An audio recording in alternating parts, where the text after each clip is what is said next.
Jesus was big into the imagination, all right? There are extraordinarily important doctrinal implications from the teaching of Jesus, but he didn't kind of expound many doctrines that could be put into a textbook.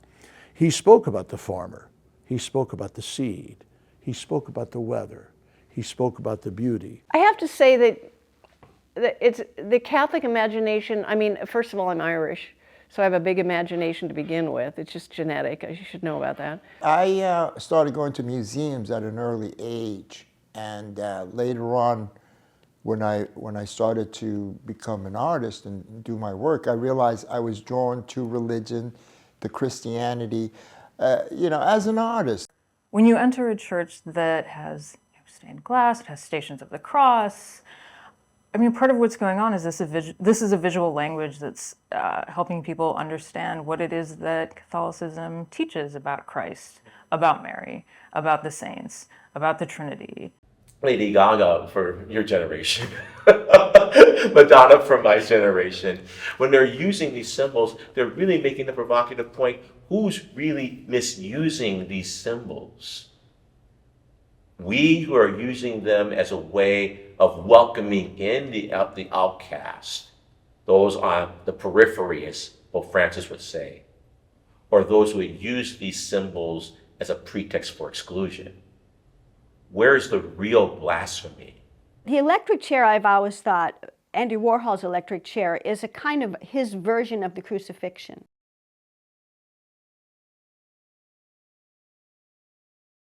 What I really began to think about was that there was something about being raised Catholic, as I was, that led to a certain way of thinking about the body, sexuality, etc., and that it really kind of came back to aspects of Catholic theology, as it was different than, say, Protestant theology. And a lot of it had to do with the fact that the body in Catholicism is, on the one hand, yes, it's a source of sin, but it is also the means by which one rises to an understanding of God, that it is through the physical world, that there's much more of an emphasis on the physicality of, the spirituality, and than there is in Protestantism. Catholicism has a particular hold on the imagination.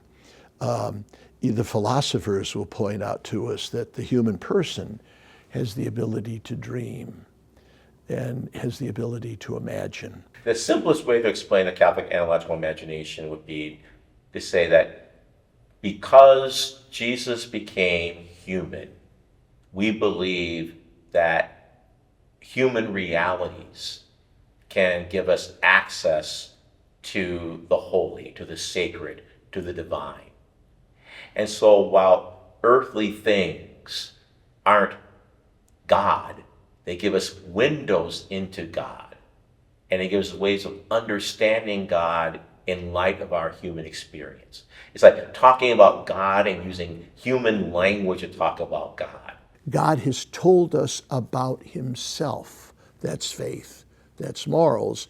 But he's told us about himself through these images, through these hints. We have a God who rarely, if ever, shouts. We have a God who whispers and who hints and who lurks and who is behind things.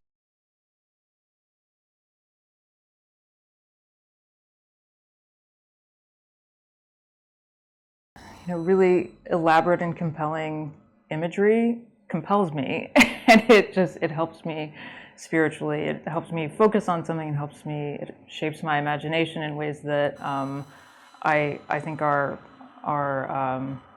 edifying. And I think that fits this moment for a few reasons. One is purely aesthetic. One, we are coming out of a decade where people were very interested in minimalism and, austere interiors and austere presentations, for so long.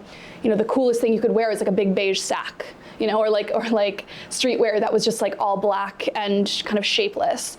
And I think now there's more of an interest in maximalism and detail and texture and colors. And when you look at the aesthetics of a cathedral versus Protestant church, you can see those visual differences so starkly. And I think that kind of plays into it for sure. But I think that, the hunger for a sort of nexus of these sort of material objects that are also spiritual is part of what young people looking to tradition are looking for. They would like to restore that. They want to populate their world with spiritually significant things. Well, if we trust our imagination, and if we trust our brains, and if we trust our heart, the aesthetical the imagination is going to lead to proper belief, okay? And it usually does. Sometimes you're wise to think that could become a distraction, because we have to be very careful about trusting too much in the sentiments and the imagination. It's like it was sort of the Catholic Church, and particularly Catholic imagery, kind of on the one hand encouraged a certain kind of desire, because, as I was saying, with this Catholic imagination, it is through the physical body that you come to this kind of closeness to God, to Jesus. And so on the one hand there was that, and then on the other hand, there was this condemnation. So it created a tension, which I think actually led to some very interesting art.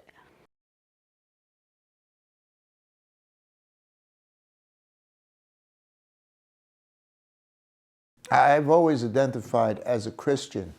Now, I was born and raised a Catholic. I grew up in an Italian neighborhood in Williamsburg in the 50s, and then when I was, when I was of age, at the age of 8, I did my Holy Communion when I was about 12 or 13. I did my confirmation. I remember at the time, the nuns who, I didn't go to, I went to public school, but for confirmation, for the Holy Eucharist, you had to go to religious instruction. So I remember at the time, before confirmation, nuns saying, confirmation means you become a soldier of God.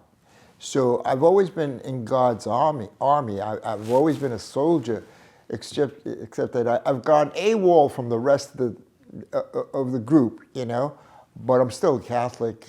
Actually, I'm not a Catholic technically, because I haven't gone to confession or received the Eucharist in many years, but still, I am a Christian. I started to think about that in terms of these artists, and artists who were doing these works that were very controversial at the times, people like Andre Serrano and Robert Mapplethorpe. And I began to sort of think about this tie between kind of sexuality and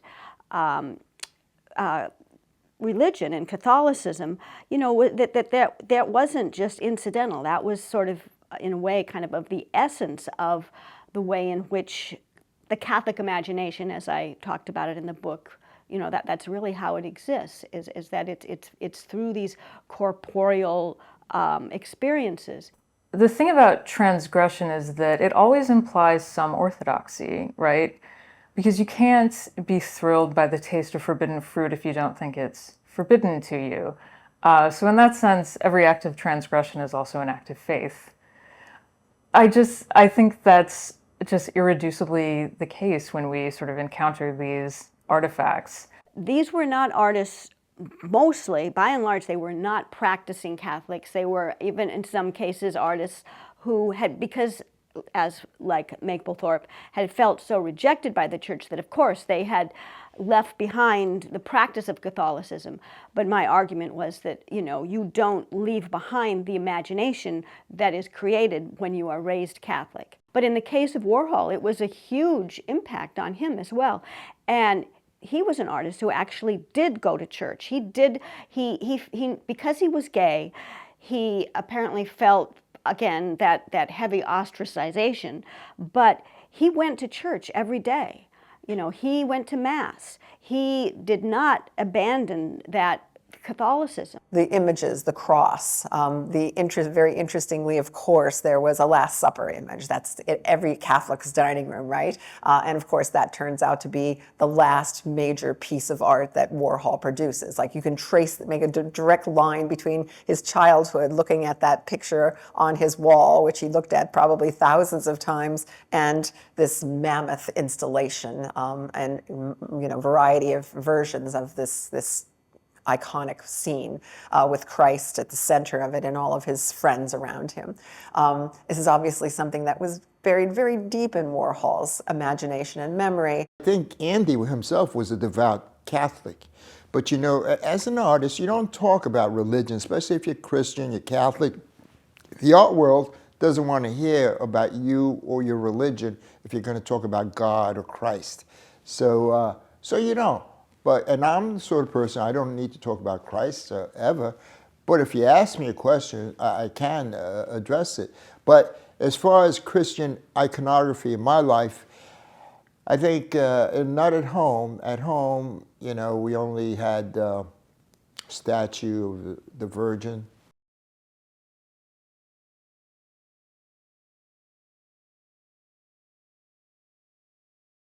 The portraits that Warhol has done are versions of icons. Some of them obviously so. Some of the famous Marilyn Monroe ones where she actually is surrounded by gold, the same kind of gold that one sees on Byzantine icons. They don't quite have the halo, but they have everything else except for that. I'm also tired of putting Catholicism into the realm of kitsch.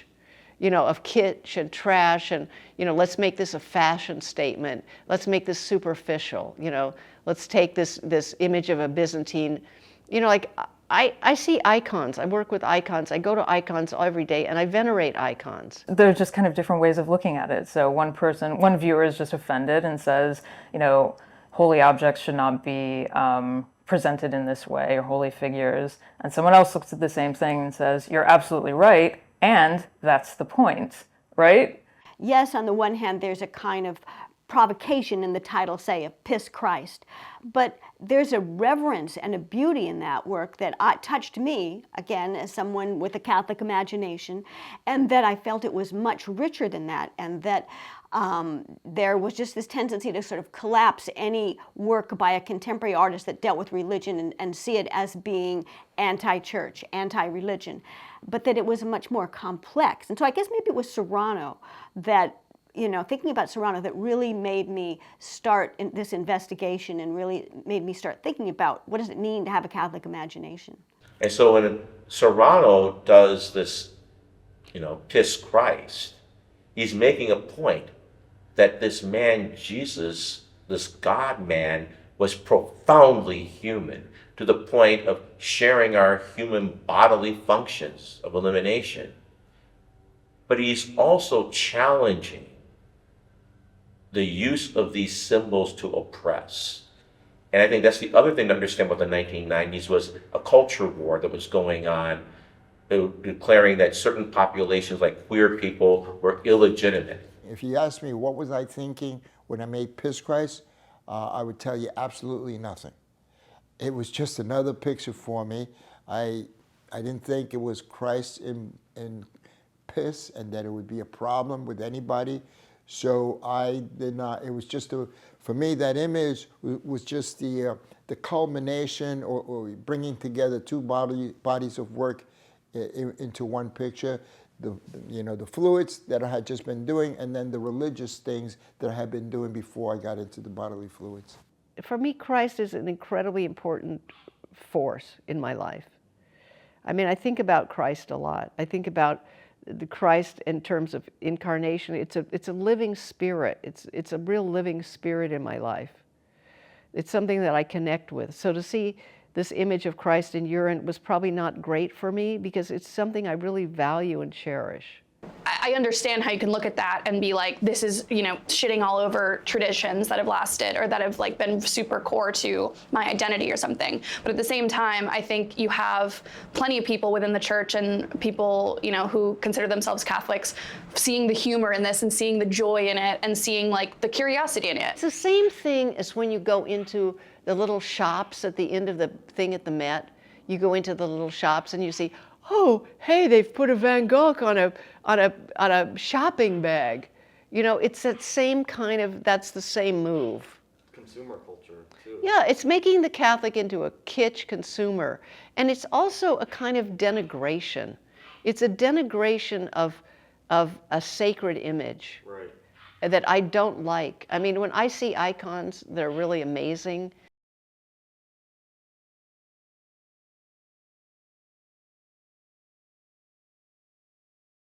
So I get, you know, we trust artists, we congratulate them when they do good things. We remind them gently when perhaps their good intentions upset people and damage the very sensibility that they are trying their best to enhance in the life of art and even in the light of faith. We could be seeing past one another. One time I did a lecture where, you know, afterwards, this guy, somewhere in the Midwest, this guy, young man, he says, he gets up, you know, during the questions and answers period. He gets up and says, you know, I told my mother I was coming here. She's very Catholic. And she said, don't go, please don't go. But she said, but he said, you know, but coming here and hearing you, it's like, wow, I'm glad I came because you're not the person I thought you were, you know? And so that's good when people, you know, they sort of have this image of me from what they hear, from what they've read. They meet me or they really look into my work and they realize, you know what, it's really, you know, there's more to it than that.